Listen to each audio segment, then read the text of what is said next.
Audiolivro. Título: O Astro Intruso e o Novo Ciclo Evolutivo da Terra. Ditado pelo Espírito Ramatiz. Psicografado por Urtan de Shida. Julho de 2004. Parte 18. Pergunta: mas como os homens podem sobreviver em tal situação caótica? Ramatiz: apesar do caos reinante da falta total de segurança, algumas áreas afastadas dos oceanos conservarão condições favoráveis de sobrevivência, pois não serão atingidas por maremotos ou terremotos. Serão poupadas pelos engenheiros siderais da espiritualidade. Mas a população da Terra será drasticamente reduzida, por força dos acidentes naturais, assim como pela escassez de alimentos, de água e de medicamentos. Pergunta: o astro intruso deixará que tipo de herança quanto ao clima da Terra? Ramatiz: é preciso entender o significado de consistência denso-etérea que caracteriza o astro intruso. Vamos exemplificar. A ação de um obsessor se verifica pela sua presença energética negativa, atuando sobre o campo mental de um encarnado. Além de afetar o corpo denso do obsedado, tanto na absorção de energias vitais, quanto na severa imposição de vibrações patológicas, o que conduz a desequilíbrios psíquicos e doenças de várias espécies. Entretanto, apesar de toda essa interferência sobre o corpo denso de alguém, o obsessor permanece invisível. O mesmo acontece quanto à ação do astro intruso sobre a Terra, a qual, apesar de ser drástica na parte física, não revela a total energia do astro nos encarnados. Ela só poderá ser contemplada pela instrumentação que revele o forte magnetismo atuante sobre o planeta, em níveis que antes não eram constatados, contribuindo para o aumento do calor.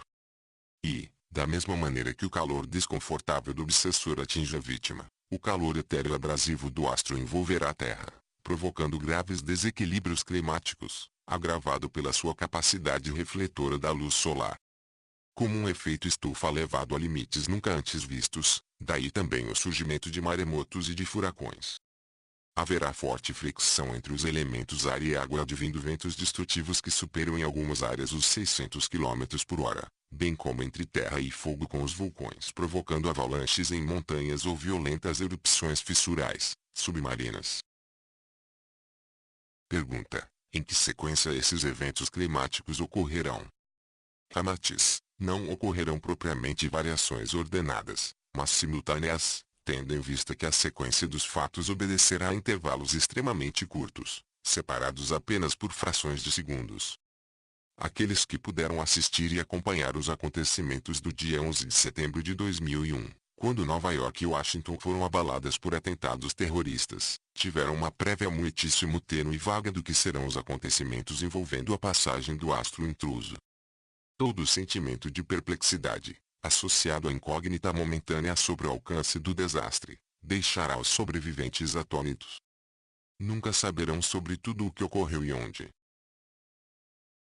Pergunta: e o intenso calor do astro intruso também favorece tudo isso? Ramatiz: o objetivo kármico transmutador, por meio de sua consistência denso-etérea, o torna uma fonte de extremo calor, que derreterá geleiras, causando avalanches e aumentando o nível dos oceanos, lagos e rios. Corais serão destruídos em minutos nos oceanos, eliminando barreiras naturais contra o avanço do mar. Planícies se tornam taludes e inúmeros locais onde haviam rios ficam cobertos de conglomerados. Montanhas desabam devido ao intemperismo. A atividade vulcânica espalhará material piroclástico na atmosfera, decretando a noite por vários dias em algumas regiões. A camada de ozônio da Terra, já abalada pelas inconsequências tecnológicas dos próprios homens, será quase toda destruída, levando anos para se recompor. Nesse período, o planeta experimentará temperaturas excessivamente elevadas, quebradas temporariamente por violentas chuvas em algumas áreas, que também se encarregarão de abafar incêndios naturais nas matas. Os habitantes agradecerão a chegada das noites como lenitivos. Pergunta: então é o descontrole praticamente total das forças da natureza? Ramatiz: momentâneo, mas tudo o que os homens temiam por acontecer um dia com a Terra. Diversas regiões experimentarão ciclos prolongados de secas alternados com chuvas fortes. Muitos sobreviventes ficarão em verdadeiro estágio letárgico, sofrendo de dislogia ao tentar narrar algo. não conseguirão se expressar devidamente por estarem com a imagem do cataclismo na mente. Como se por um bom tempo o fenômeno do El Niño imperasse no planeta, trazendo desastres naturais e deixando os homens aturdidos. Pergunta: haverá um superaquecimento por muito tempo? Ramatiz: sim, pois a drástica redução da camada de ozônio auxiliará a secar rios e lagos por um lado, enquanto outras regiões serão alagadas por chuvas torrenciais, equivalentes a fortes chuvas de verão, que, entretanto, se tornam mais longas que o normal e mais pesadas. É o desequilíbrio natural fruto do desequilíbrio dos homens, que não souberam aproveitar as chances que Deus lhe permitiu. Nota de rodapé: sabemos que tais desequilíbrios climáticos promovem um excesso de elementos em torno do planeta que dificultam a chegada dos raios solares e uma novidade do gelo, mas Ramatiz preferiu não falar sobre o assunto. O calor será de tal intensidade que a humanidade, ou o que restou dela, perderá por bom período o senso a respeito das estações climáticas. Na mente de muitos passará a ideia de que o inferno se abateu sobre o planeta. E como a Terra estará mais suscetível à influência das explosões solares, bem como as tempestades a partir do polo magnético, as comunicações eletrônicas se tornarão impossíveis mesmo com equipamentos que sejam guardados pelos sobreviventes. Ocorrerá o sucateamento dos atuais meios de telefonia, computação, imprensa, rádio, televisão e outros.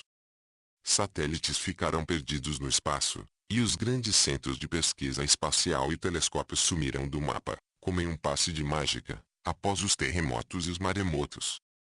Tal qual o sopro de Shiva, que incendeia para transmutar.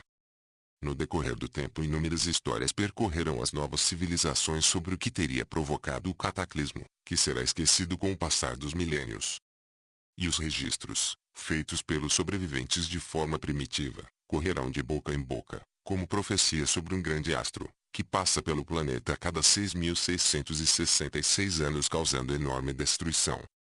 Só mais tarde entenderão novamente que esse ciclo do Apocalipse é de 13.332 anos. Pergunta: então a infraestrutura do planeta também será destruída completamente? Estradas, veículos, fábricas, centros de monitoramento de espaço e do clima, entre outros. Ramatiz: os sobreviventes serão obrigados a se adaptar às novas condições, com pouquíssimo que lhes restar do mundo industrializado.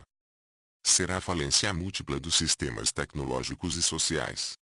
Estradas, fábricas, pontes, centrais de energia elétrica, portos e cidades desaparecem ou se tornam completamente inúteis. Ocorrem vazamentos de gás e de material radioativo em alguns pontos que posteriormente submergem. As referências como a localização do polo magnético do planeta, bem como sistemas de comunicação serão apagados das possibilidades que norteiam os homens. Navios e aviões se não forem destruídos, pois poucos restarão, ficam à deriva ou sem chance de partir, por força da inexistência de bússolas precisas, rádios, radares e rotas confiáveis. Corre-se o risco de se partir de um ponto para ficar perdido no mar em definitivo. As vias terrestres serão mais seguras por muitos milênios, até que se consiga mapear novamente o planeta, com os novos continentes e acidentes geográficos.